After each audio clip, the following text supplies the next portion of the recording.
একটা মেয়ে হয়তো আপনাকে হাই বলল, অথচ আপনি তার কথা 3 দিন ধরে ভুলতেই পারছেন না। কখনো আপনি ভাবছেন মেয়েটিকে আপনার সাথে ফ্লার্ট করছিল, আবার পরক্ষণেই ভাবছেন মেয়েটিকে আপনাকে তাহলে পছন্দ করছিল না।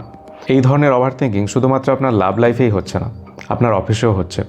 আপনার বস হয়তো আপনাকে একবার ফোন করলো আর আপনি ভাবতে শুরু করলেন খুব বড় বোধহয় ভুল করে বসেছেন আপনি, বস বোধহয় আপনাকে চাকরি থেকে বের করে দেবে। এক্ষেত্রে আসলে ব্রেন কেন এত ওভার থিঙ্কিং করে? ব্রেন আসলে আপনাকে প্রোটেক্ট করতে চায়। অনেক ধরনের চিন্তাভাবনা না করলে হয়তো আপনার ব্রেন ভাবে যে আপনি সুরক্ষিত থাকতে পারবেন না, আপনার সামনে বিপদ আসবে। তার জন্য ব্রেন এত চিন্তা তৈরি করতে থাকে।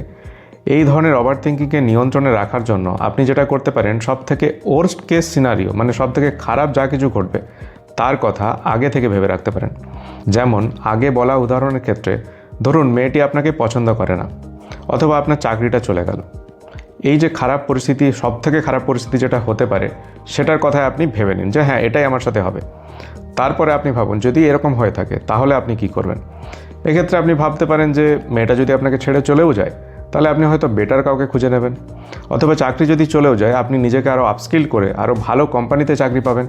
এবং সবশেষে আপনি এটাই ভাববেন সব থেকে খারাপ কিছু হলেও আপনার জীবন কিন্তু থেমে যাবে না, চলতেই থাকবে। আপনার জীবনের এরকম সব থেকে খারাপ ওভার থিঙ্কিংয়ের কথা কমেন্ট করে জানান।